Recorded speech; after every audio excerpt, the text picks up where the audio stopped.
Ok, alors on commence le quatrième cours des lois de Pessah. Le matin, alors, petit déjeuner, on peut manger du pain, pas de problème. Simplement, il y en a qui déconseillent parce qu'après, peut-être il y aura encore des petits restes dans les dents. Et le reste va partir quand tu manges la matzah, le soir. Donc tu manges la matzah avec du pain. C'est plutôt désagréable. Donc il y en a qui préfèrent déjà éviter le matin de manger du pain, aussi il y a des miettes, les enfants, tout ça. Mais d'après la loi, c'est permis. Après qu'on a mangé, on se lave très très bien les dents, le mieux qu'on peut, avec les fils à dents, partout. Il faut vraiment faire attention qu'il n'y ait pas de reste de chametz du tout. Ceux qui ont des dentiers, ça existe. Alors, celui de bien nettoyer le dentier. Il y en a qui sont marmérés, c'est pas obligatoire, c'est une mesure de piété, de verser de l'eau bouillante d'un klirichon, c'est-à-dire d'un ustensile dans lequel l'eau a bouilli, ou une casserole ou une bouilloire, verser de la bouilloire, de la casserole directement de l'eau bouillante sur le dentier, dans le cas où ça ne va pas l'abîmer. Si ça l'abîme, donc évidemment, vu que c'est une mesure de piété, ce n'est pas obligatoire. Après quoi vient le moment où il faut aller brûler le chametz. Il est impératif de le brûler, comme je l'ai dit déjà hier, avant la fin de la 5e heure. Après la fin de la 5e heure, ce chametz déjà, on n'a plus le droit d'en avoir, donc on ne fait plus la mitzvah de le brûler. C'est comme s'il n'est plus à nous. Donc on fait la mitzvah absolument avant la 5e heure de la journée. C'est vers 10h, 11h, il faudra regarder dans le calendrier ici israélien, et ceux qui habitent en France, regardez dans le calendrier français, idem à Los Angeles. Chacun regardera d'après son calendrier, d'après le lever et coucher du soleil. La mitzvah de brûler est une mitzvah de la Torah. D'après certains avis, on avait dit que c'était ou vérifier et après brûler, ou annuler. Donc il faut que c'est une mitzvah de la Torah. Ce qui marque dans la Torah, tashbitu. Donc on ne veut pas rater cette mitzvah, on veut la faire comme il faut. C'est pour cela qu'il faut faire attention que ça brûle. Il y en a qui mettent le chametz dans des papiers aluminium, les 10 petits morceaux. Comme j'expliquais hier aussi, quand tu vas le mettre dans le feu, tu vas pas, l'aluminium il va chauffer le pain, il ne va pas le brûler. Donc tu auras une bonne pizza dedans, mais tu n'auras pas fait la mitzvah. Si jamais on l'a fait dans le papier aluminium, alors il faudra décortiquer le papier aluminium pour que ça brûle. De même, pas mettre des gros morceaux. Quelqu'un qui met un gros pain comme ça prendra 3 heures à brûler. Tu as encore plein de chametz. On a une mitzvah de brûler. Alors c'est bien de donner des morceaux qui sont relativement petits pour qu'ils puissent brûler, mais au moins qu'il y ait un morceau qui soit grand de kazait. Combien c'est kazait? Je rappelle, volume d'une boîte d'allumettes standard universel, 28 millilitres. Parce que la mitzvah est de brûler une quantité de chametz suffisante. Si c'est moins de kazait, on avait dit que c'était comme des miettes, c'est annulé. C'est annulé c'est aucune valeur. Donc, il faut faire la mitzvah de brûler du pain qui a la quantité au moins de kazait. De même pas faire l'erreur que font des gens. Ils veulent maintenant que le feu, ils prennent, parce que tout le monde vient, il y a un petit feu que font les enfants avec quelques morceaux de bois, tous les voisins viennent avec un amoncellement de chametz qui étouffe le feu, et puis il n'y a rien qui se passe, d'accord? Alors que fait quelqu'un d'intelligent? Bien, il prend du pétrole, ils en mettent un bon coup, et ouf, il y a tout qui prend. Oui, c'est très gentil pour le feu, mais c'est très mauvais pour le chametz, parce que si tu prends maintenant du pain dans lequel tu mets du pétrole, c'est plus du pain. Est-ce qu'un chien affamé depuis 3 jours, il mange du pain au pétrole? Non. Donc c'est un statut de ne plus être du chametz. Tu as raté la mitzvah de brûler. C'est vrai qu'il y a le marroquin dans la Mishnah. Comment est-ce qu'on doit éliminer le pain, le chametz? Est-ce qu'on le brûle? Est-ce qu'on le jette c'est marqué, il y a un avis qui dit qu'on l'émiette et on le jette dans la mer. L'halakha, néanmoins, le minhag est qu'on fait tous, on brûle. Donc, on brûle, on veut brûler du chametz. Et non du chametz pétrolé, d'accord? Pétrolifié, comment tu dis, d'accord? On veut que ce soit du chametz, c'est-à-dire de chametz mangeable par au moins un chien qui n'a pas mangé depuis 3 jours. Donc, ne pas faire l'erreur de mettre le pétrole sur le chametz. C'est très bien de mettre du pétrole, on le mettra où avant le chametz? Tu fais un grand feu, après tu y jettes dedans le chametz. Ou autour du chametz, mais pas sur le chametz. Faire attention à cela. Même si on est sur le chametz, je pense qu'il y aura quand même du pain à l'intérieur qui ne sera pas humidifié par le pétrole et que ce pain-là, lui, il brûle. Ok, s'il y a une partie de ton pain à toi, si toi tu arrives à brûler un kazaïd de chametz, tu as fait la mitzvah terminée. Ok, faire attention à faire cela. Après cela, la mitzvah qui est d'après la majorité des décisionnaires est vraiment la mitzvah de la Torah, le bitoul. Le vrai grand bitoul, la vraie annulation. On a fait l'annulation déjà hier soir, mais on a annulé que ce qu'on n'a pas vu et ce qu'on n'avait pas éliminer. Là, on va éliminer tout. On va éliminer le Hametz qu'on a vu et qu'on n'a pas vu, qu'on a éliminé déjà durant tous les jours avant Pessah, et qu'on n'a pas éliminé, celui qui est là maintenant. Alors on va dire comme ça.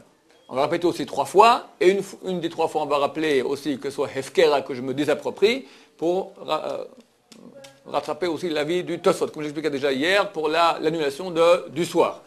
La seule différence, c'est qu'on dira, au lieu de dire toute pâte fermentée que je n'ai pas vue et que je n'ai pas éliminée, qu'elle soit annulée et qu'elle soit comme la poussière de la terre, je dirais toute pâte fermentée que j'ai vue et que je n'ai pas vue. Que je n'ai pas vu, c'est tout ce que j'ai déjà hier soir, tout ce qui est peut-être encore dans ma maison, les petites miettes partout, tout ça, c'est annulé. Ce que j'ai vu, ce qu'il y a ici maintenant, que j'ai éliminé durant tous les jours d'avant, et que je n'ai pas éliminé ce qu'il y a encore ici maintenant, tout cela, qu'il soit annulé et considéré comme la poussière de la terre.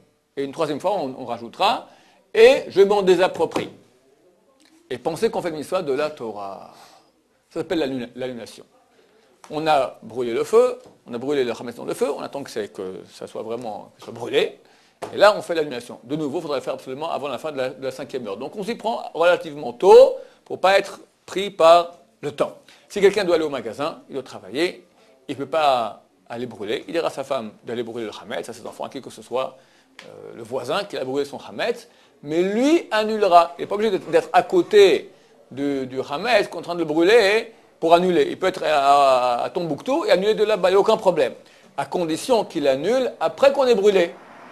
Parce que s'il annule avant qu'on a brûlé, donc il a raté la mitzvah de brûler. Il y a le mitzvah de brûler, il y a le mitzvah d'annuler. D'abord on brûle, après on annule. Si on a annulé avant de brûler, on a raté la mitzvah de brûler. C'est simple. Si jamais lui-même n'annule pas, alors sa femme annulera, ou le délégué annulera en disant tout le Hametz de un tel, qu'il a vu, qu'il n'a pas vu, qu'il a aimé, qu'il n'a pas aimé, qu'il soit annulé et qu'il soit considéré comme la poussière de la terre. Ok.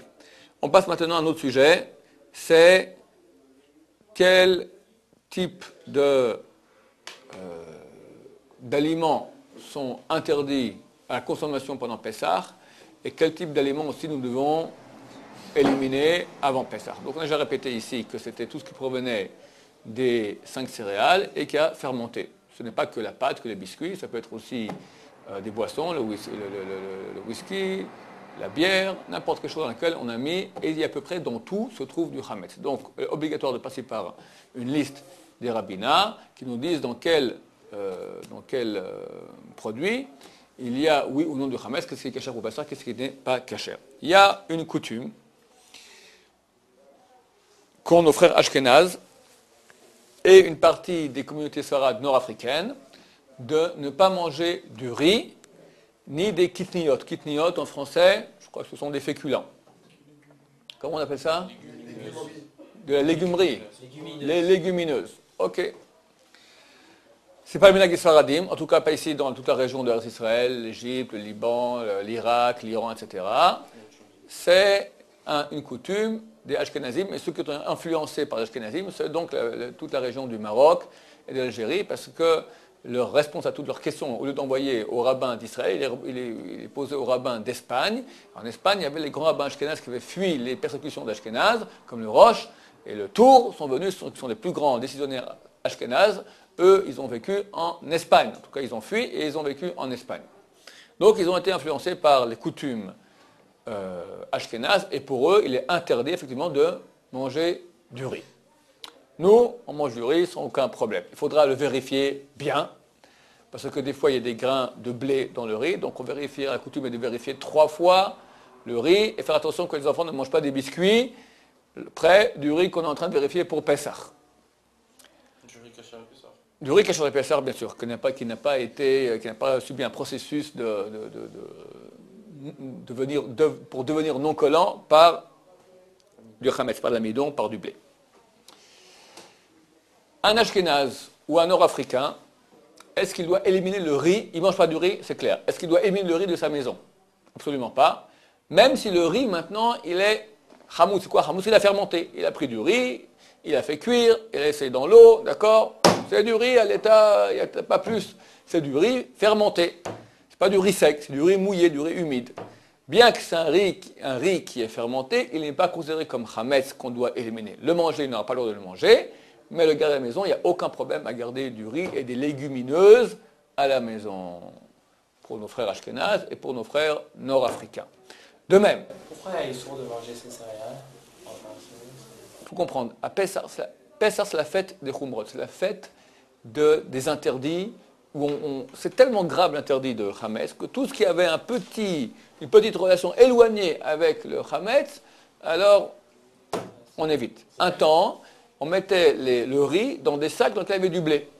Donc il y avait un peu de farine, un peu de poussière de blé qu'il y avait, et les gens faisaient cuire leur riz, et vu qu'à Pessah, un millimètre de Hametz, ils ont tout interdit, 1 million de cubes, d'accord? Donc, ils ont interdit. Par exemple, il y a une coutume au Kurdistan, ils ne mangent pas des bananes à Pessah. Parce qu'ils faisaient jaunir leurs bananes avec du blé. Donc, les rabbins ont dit pas. Donc, ça dépend peut-être certaines coutumes, ils ne mangent pas de figues. Je crois que les Ashkénazim ne mangent pas tout ce qui est fruits secs. Ou parce qu'ils portaient dans des sacs de blé, ou bien parce qu'ils utilisaient, comme aujourd'hui, on utilisait encore pour les figues, pour faire sécher les figues, on met un enduit qui est de l'amidon. Si maintenant, par exemple, moi aujourd'hui j'ai un gendre, il est originaire du Maroc. Il vient manger chez moi, et chez nous on mange du riz à Pessah. Alors, je ne vais pas lui donner de manger du riz à Pessah évidemment, mais est-ce qu'il peut manger de la soupe dans une casserole dans laquelle on a cuit, il y a quelques heures, encore du riz? Si on a cuit dedans du blé, c'est certain que c'est interdit, la soupe est interdite. Est-ce qu'il peut maintenant boire une soupe ou manger un plat qui a été cuisiné dans une casserole dans laquelle on a cuisiné du riz, sans aucun problème? Les Ashkénazim, les Marocains et Algériens qui ont l'habitude de ne pas manger de riz et légumineuses ne peuvent pas en manger ça. Mais on n'a pas eu de coutume, de décret des rabbins de l'époque d'interdire les casseroles dans lesquelles on aurait cuit cela. Les casseroles sont cachères de Pessah. Même chez les Chassidim, c'est comme ça la loi. Madame est marocaine, monsieur est d'origine israélienne, égyptienne, irakienne. Donc monsieur mange du riz, madame ne mange pas du riz. Alors il y a deux solutions. Ou madame continue à ne pas manger du riz, elle peut. Et est-ce qu'elle pourra cuire à Yom Tov du riz pour son mari? Yom Tov, on a le droit de cuire. On a le droit de cuire quelque chose qui est comestible. On n'a pas le droit de cuire pour les animaux, par exemple. Je n'ai pas le droit de cuire maintenant du porc. Pourquoi? Parce que ce n'est pas une chose comestible par un juif. Il y a pas, donc on s'est marqué. Tout ce qui se mange, uniquement cela, vous pourrez le faire. Ce qui se mange par le peuple juif. Alors, est-ce qu'elle peut maintenant cuisiner un plat qui lui est interdit, du riz, pour son mari? Réponse oui. Bien que pour elle, c'est interdit de manger du riz, elle peut cuisiner pour son mari du riz. Autre solution, qu'elle fasse une atarat nedarim, elle fait une autorisation de vœu, on va devant 3 rabbanim, 3 personnes, qui vont lui demander qui, quoi, pourquoi, parce qu'elle n'a pas des binets, etc. Comment est-ce qu'il y a tout un truc pour faire? Il ne suffit pas d'aller à la synagogue et lire une formule qui permet d'autoriser les nedarim qu'on fait avant Rosh Hashanah et Yom Kippour. Ça n'autorise en aucun cas les nedarim, les vœux. On doit aller dans 3 rabbins qui posent des questions, faire un petit interrogatoire, et après, ils peuvent autoriser le vœu. Et dorénavant, elle pourra manger du riz comme son mari. Sinon, elle doit continuer, si elle a reçu la coutume de sa maison de manger du riz, bien qu'elle s'est mariée. Et maintenant, elle passe le statut, par exemple, elle était ashkénaze, maintenant elle devient sfarade, parce que son mari est sfarade. Vu qu'elle a une coutume de ne pas manger du riz, elle doit continuer. Si elle veut s'arrêter, elle doit faire une atarat nedarim, une autorisation de vœu. Rouge à lèvres, fait avec du chametz. Pas de dentifrice, fait avec du chametz. Sont autorisés. On a déjà expliqué plusieurs fois, chaque chose qu'un chien qui n'a pas mangé depuis 3 jours, un chien sauvage, ne mangera pas, alors il n'est pas considéré comme chametz, on peut même en manger. Alors là, il y a une petite différence, c'est de quoi en manger. Il n'est pas chametz, d'accord? Pas de dentifrice, rouge à lèvres, même un chien affamé depuis 3 jours n'en mangera pas. Vient le Roche, un des plus grands poskim, 3 plus grands poskim de l'histoire, et dit oui, c'est vrai, parce que c'est pas du manger. Mais si maintenant quelqu'un, il est fou, il le mange. Alors le fait qu'il le mange, c'est comme s'il le considère comme oui de la nourriture. Et là, il devient chametz. Alors maintenant, quand tu mets du rouge à lèvres, c'est vrai qu'aucun chien va manger, mais toi maintenant, tu vas en avaler un peu. La brosse à dents, tu risques un peu, hop, tu vas en avaler un peu. c'est fait avec du Hametz, c'est fait avec de l'amidon. Et toi, maintenant, tu l'as avalé. Donc, par le fait que tu l'avales, tu le rends nourriture. Réponse du dictionnaire aujourd'hui, il dit non. Le Roche, quand il dit qu'on le rend nourriture, c'est quand? C'est quand je veux le rendre nourriture. Que c'est bon de manger de rouge à lèvres. Comme c'est bon d'avaler un peu de pâte dentifrice. Mais si maintenant, par ordre, c'est rentré, c'est pas la nourriture. C'est à condition que tu le rends important par ta conscience. Pour moi, c'est de la nourriture maintenant. J'en mange comme c'est bon, je mets même la bracha dessus. Ok, dans ce cas-là, bien qu'un chien de 3 jours, qui n'a pas mangé depuis 3 jours, ne l'aurait pas mangé, toi, vu que tu le manges, tu l'as rendu important, donc cette nourriture sera traitée pour toi. Mais si tu l'as mangé comme ça, sans faire exprès, il n'y a aucun problème. Donc, ça, c'est valable pour les saradim, pas les shkenazim. Les shkenazim, ils sont mahmerim sur le savon, sur les shampoings, surtout. Nous, on n'a aucun problème là-dessus. On peut s'enduire le corps avec du savon qui fait avec du hametz, avec du parfum, ce que vous voulez. Enfin, le parfum, les femmes, d'accord, pas trop les hommes. Il n'y a pas de problème, parce que tous ces types de produits sont immangeables par un chien qui n'a pas mangé depuis 3 jours. Oui. Mais par exemple, pâte dentifrice, qu'est-ce qu'on appelle manger? C'est le goût ou bien avaler? Parce que pâte dentifrice, parfois c'est parfumé. Si tu prends maintenant un peu de pâte dentifrice, tu mets dans un verre avec de l'eau comme ça, tu mélanges et glou glou glou, tu fais chaque un peu de varo, c'est un problème. Mais si en te lavant les dents, il y a un peu qui rentre comme ça, puis c'est même un bon goût, mais tu n'as pas voulu le manger, ça a une bonne odeur, un bon goût, mais tu n'as pas voulu le manger. Donc il n'y a aucun problème. Alors pourquoi faire des maquillages et dentifrice que j'ai fait ça? Les Ashkenazim sont plus marmazim là-dessus. Ashkenazim, c'est-à-dire d'abord qu'il y a... Oui, absolument. Pour nous, il n'y a aucun problème. Que ce soit très clair, je dis ça à tout le monde. Toute la loi que je dis, c'est pour les Sfaradim. Les Ashkenazim, ils sont beaucoup plus marmérim à Pessah que nous. Sur beaucoup de choses aussi en général. Donc, savoir qu'en général, la loi que je dis ici, c'est pour les Sfaradim. Je n'ai pas le temps d'aller voir aussi pour Ashkenazim et Sfaradim, ça fera trop. Est-ce qu'à Pessah, il y a une notion de privation? En souvenir, effectivement, du pain qui a levé, ils n'ont pas pu partir avec, etc. Alors, ils ont été obligés de se priver de pain. Oui, ils ont mangé un pain à pâte non levée, les matzot. Ils sont privés de la saveur d'un pain. Oui, mais c'est... Non, est-ce que la notion de privation, elle entre en ligne de compte? Absolument pas, absolument pas. Au contraire, à Yom Tov, il y a une mitzvah de bien manger. On autorise à égorger un animal Yom Tov parce qu'on dit que la chair de l'animal qu'on a égorgé aujourd'hui, elle est meilleure que celle qui a été égorgée hier. À ce point. Donc ça veut dire au contraire, ne te prive pas du tout. Vous avez dit il y a mitzvah de mal manger Pessah. Non, j'ai pas dit mitzvah, j'ai dit c'est la fête où on mange mal. Parce que les gens sont marmérim sur tout. J'ai dit que les chassidim, ils mangent que des carottes et des patates, d'accord? Le poulet peut être avalé un grain de blé, il y a des khumrot, il y a des trucs. Le lait, je sais pas, le lait. Il y a des poskim qui disent, et a priori c'est bien si possible de faire comme ces poskim-là, des vaches qui sont nourries avec du hametz, du blé. Elles font un lait fait avec du blé. Alors est-il autorisé, oui ou non? A priori, alors il y a un problème, comme ça, le hametz pendant Pessah, il n'est pas annulable. Même sur un milligramme dans 1 million de cubes, tous les millions de cubes d'eau, il est interdit. Mais si c'est avant Pessah, il est annulé dans 60. Or, le lait, c'est certain que s'il y a un peu de hametz dans le lait, il est annulé dans 60. Donc c'est bien, il y en a qui vont acheter le lait avant Pessah, ou quand ils achètent pendant Pessah, que ce soit un lait qui a été trait avant Pessah, que dans ce cas c'est annulé. Et a priori, c'est bien de faire comme ça. Tu comprends? Si déjà tu poses des questions au niveau des khumrot, comment est-ce qu'on boit de l'eau? C'est une question, tu sais combien d'encre a été, combien de livres ont été écrits là-dessus? Nous, Jérusalem, on n'a pas de problème, parce que l'eau, elle vient des nappes souterraines.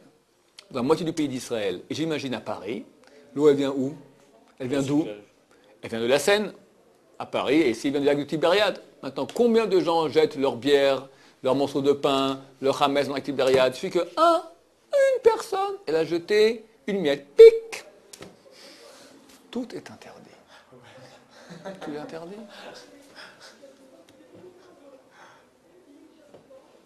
Alors, on autorise. Et beaucoup d'encre a été écrit là-dessus. Je ne vais pas dire pourquoi, qui, quoi, comment, etc. Mais il y en a, et ça vaut la peine si quelqu'un, ici j'en ai aucun problème, mais si quelqu'un, il y a des doutes, il n'y a pas des doutes, il y a une certitude qu'il y a du hametz qui a été jeté dans l'eau pendant Pessah, dans l'eau que je bois, même 1 milligramme de millimètre, il est conseillé, c'est pas obligatoire, on ne pas rendre des gens fous, il est conseillé de préparer les bidons d'eau avant.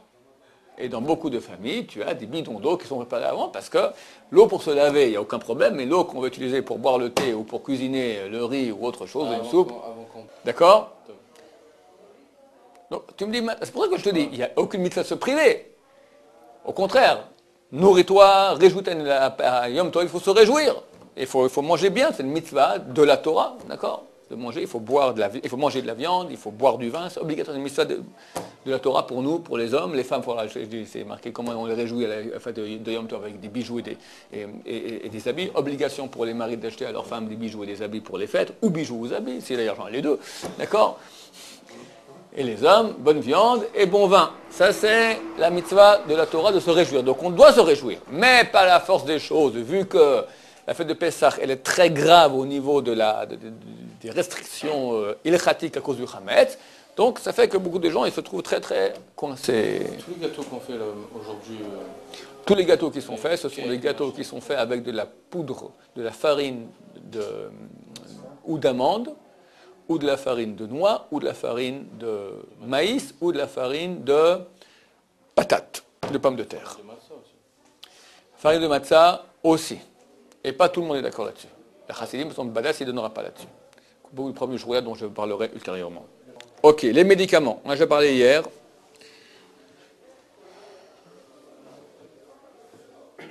Il y a deux sortes de problèmes. Si on a un médicament qui est fait entièrement de Hametz, tant qu'il n'est pas non comestible par un chien qui n'a pas mangé 3 jours, on doit l'éliminer.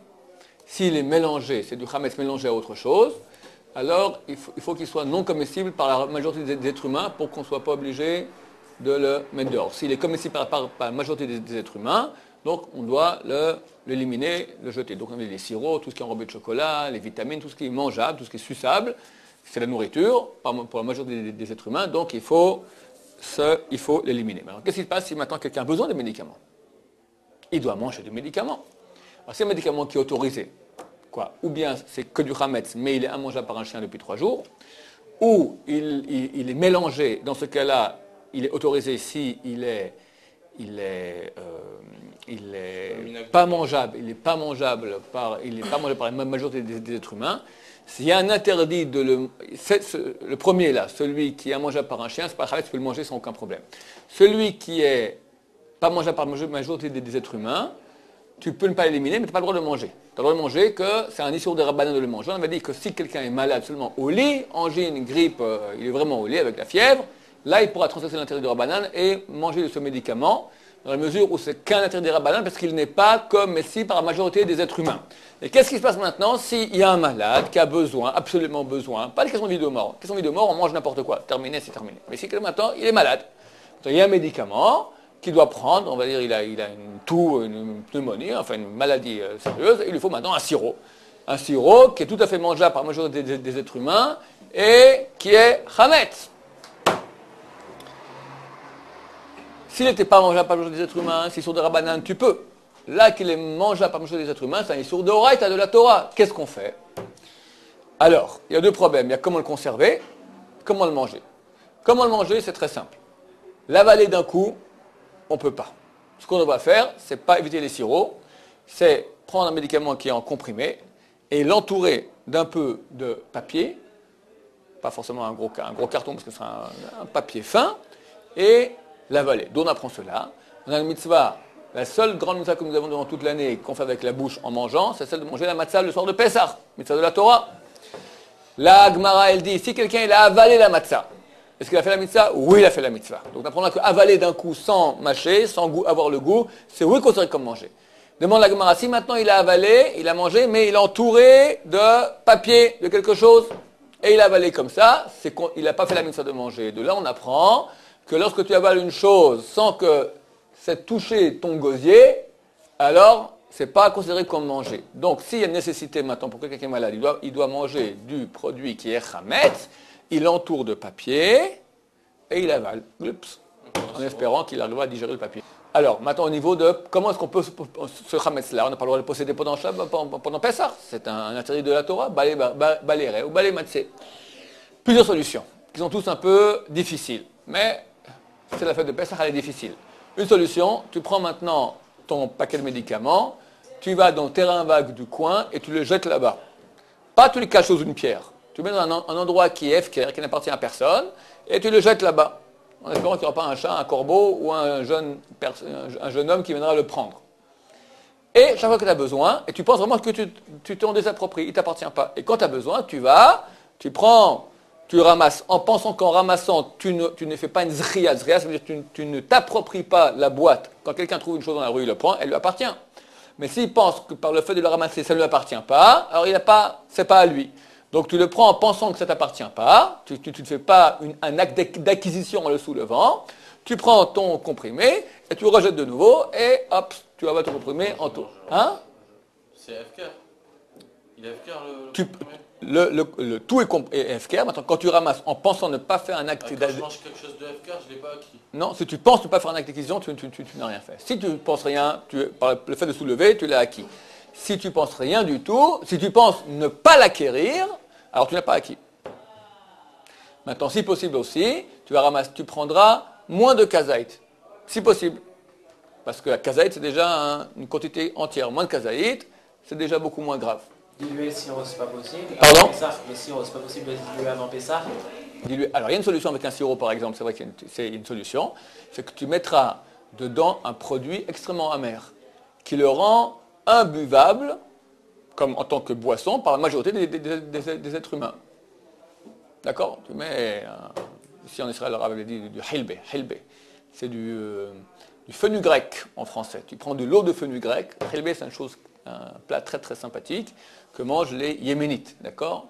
Alors, il est très amer. Alors, ils font sortir, ils le rincent souvent. Après, on le mange comme ça. C'est très bon en sauce comme ça. C'est, d'accord? Hilbe. Hilbe. Donc, l'eau qui en sort, elle est extrêmement amère. C'est tout à fait comestible. Personne ne boit de ça. C'est insupportable. Alors, les gens, par exemple, qui doivent boire à Yom Kippour, on leur fait boire de l'eau de hilbe. Là aussi, tu prends ton sirop, tu mets beaucoup d'eau de hilbe dedans, et comme ça devient imbuvable par la majorité des êtres humain, et ça devient un sirop d'érabanaane, et tu peux le boire. Ouais, une solution pour le sirop. Qu'est-ce qui se passe si quelqu'un doit acheter il tombe malade au milieu de Pessah? Attends, le médecin lui dit, votre maladie est très rare, il y a un seul médicament, Hametz. Je dois aller l'acheter. Je n'ai pas pu aller avant Pessah et jeter mon paquet de médicaments dans le terrain vague à côté. Je dois l'acheter. Comment je fais? D'abord, j'achète chez un non-juif. Pas une pharmacie juive, mais une pharmacie non-juive. Parce que le Hametz qui est en possession d'un juif, il est interdit. Et en possession d'un non-juif, il n'est pas interdit. Ensuite, Choisir un non-juif avec un croissant et... il n'y a aucun problème. C'est marqué lo irel lecha. Il vous donne le croissant, vous le mangez. Non, je parle d'abord en ma possession. D'accord? Alors quand j'achète un chametz d'un juif, c'est un chametz qui est interdit. Le chametz du non-juif qui est chez le non-juif, il est permis, tant qu'il est chez le non-juif. Alors qu'est-ce que je fais? Je vais lui donner l'argent.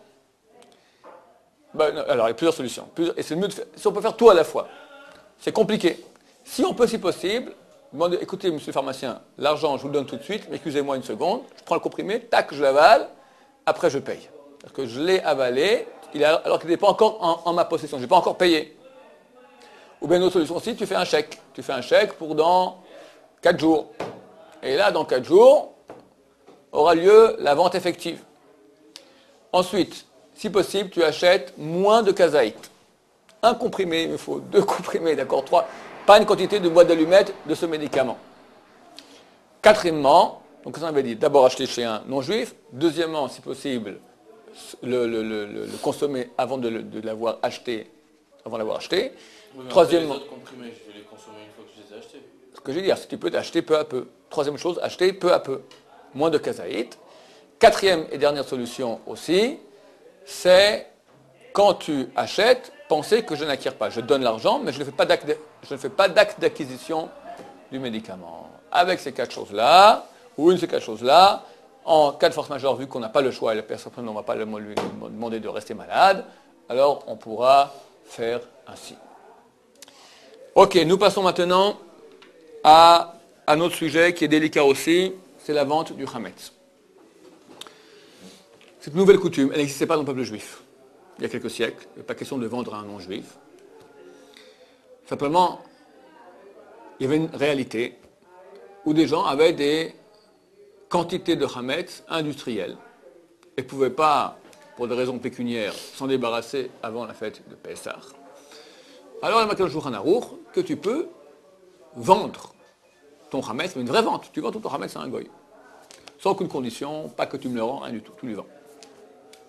Ou tu le donnes en cadeau. Mais un cadeau total. C'est à toi, tu fais ce que tu veux avec ça.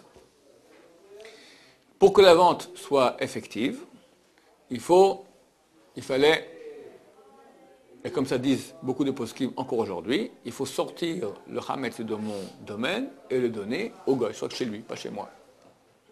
D'autres disent, si tu le gardes chez toi, tu fermes dans une chambre à clé, tu lui donnes la clé à lui.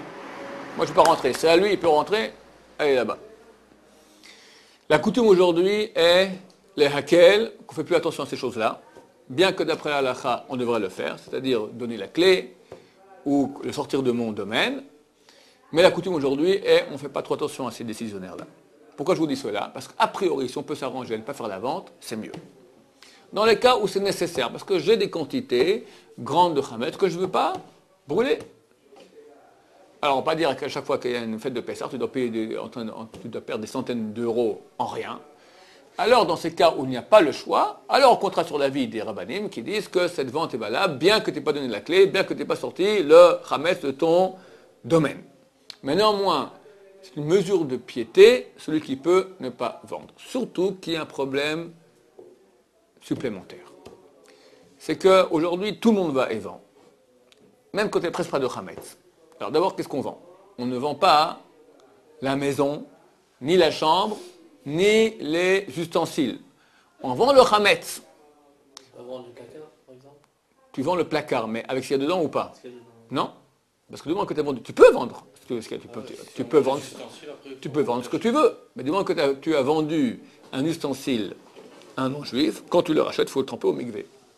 Non, le Hametz qu'il y a dedans. Oh, alors tu vends que le Hametz. Tu dis, j'ai un placard X, monsieur le non-juif, monsieur Dupont, je vous vends tout le Hametz qui se trouve dans mon placard. Il y a du Hametz dans ton placard? Alors si tu as du whisky, tu as de la bière, tu as des gaufrettes, ça va, la vente elle a lieu. Mais qu'est-ce qui se passe maintenant s'il n'y a rien? Il n'y a que des ustensiles de Hametz que tu apportes, que peut-être un petit millimètre dans l'anse dessous, là-bas, tout ça.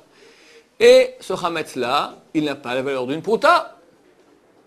Il n'a pas la valeur, pour qu'une vente soit effective, il faut qu'il y ait une valeur minimale, qui est celle de 1 centime d'euro aujourd'hui, la valeur d'une prouta. Une prouta, c'est environ, comme j'ai dit, 5 ou 6 agourotes, centimes de shekel, ce qui est environ 1 centime d'euro actuel. Si ça passe ça, alors la vente n'a pas lieu, tout simplement. Tu n'as rien vendu. C'est pas si grave.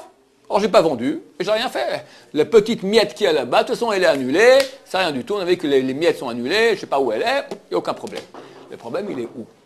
Si tu as une quantité de kazaït, et là, si quelqu'un a la kazaït de chez lui, de Hametz pendant Pessah, alors s'il annule, ça va, mais s'il annule pas, ça va pas. Donc il la vend au goy. Quand il pense à vendre au goy, quand le lendemain il va aller annuler, tout le Hametz qui est en position, je l'annule, tu ne penses pas à ça, parce que ça tu l'as vendu, tu ne peux pas annuler une chose que tu vas vendre. Donc l'annulation elle porte sur tout, sauf sur les choses qu'on va vendre au goy. On va te dire, il n'y a aucun problème. La vente au goy, elle a lieu. Parce que lui, ce morceau de Hametz, kazaït, ça vaut une prouta. Très bien. Mais il y a des cas, et là est le problème, où bien que ça kazaït, c'est un gros morceau de Hametz, il ne vaut pas une prouta. Par exemple, c'est du Hametz qui est mangeable par un chien, qui n'a pas mangé depuis 3 jours, mais pas mangeable par un être humain. Combien ça vaut sur le marché? Une gaufrette. Pour chien. Voilà. Ça vaut une prouta? Ça vaut pas une prouta. Un morceau de Hametz qui est à moitié pourri déjà. Aucun homme va le manger. Le goy va t'acheter ça maintenant pour la valeur. C'est une belle gaufrette. Maintenant, elle est à moitié pourrie. Donc, elle ne vaut pas une prouta. Mais vu qu'un chien qui n'a pas mangé depuis 3 jours peut la manger, c'est du Hametz. Donc, tu as fait l'annulation, tu n'as pas pensé à ça, donc tu ne l'as pas annulé. Tu l'as vendu, la vente n'a pas eu lieu, effectivement, parce que ça ne vaut pas le cheveu prouta. Kazaït, il y a une quantité ici. Tu es en train de transgresser l'interdit de la Torah, d'avoir en ta possession du Hametz pendant Pessah, à cause de cette bête vente qui ne sert à rien. Et une bouteille de Hametz, comme ça, de la bière ou du whisky, Oui. qui est entamée Oui. au marché, ça vaut rien. Est-ce que ça, je peux l'inclure dans la vente? Ça vaut pas une prouta? Non, ça vaut une prouta. Si c'est ouvert, qui c'est qui va vous acheter une bouteille ouverte? C'est Voilà, pas... t'as un clodo là-bas sous un pont, tu lui vends pour 1 centime d'euro une bouteille ouverte de bière. Il te l'achète. Non? À ce prix-là, Ouais. Bien sûr.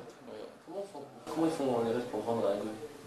Ils prennent un goy, j'ai une image chez moi à la maison. On monte le goy, on lui vend il y a déjà 20 ans. Ouais, ils prennent tous les contrats.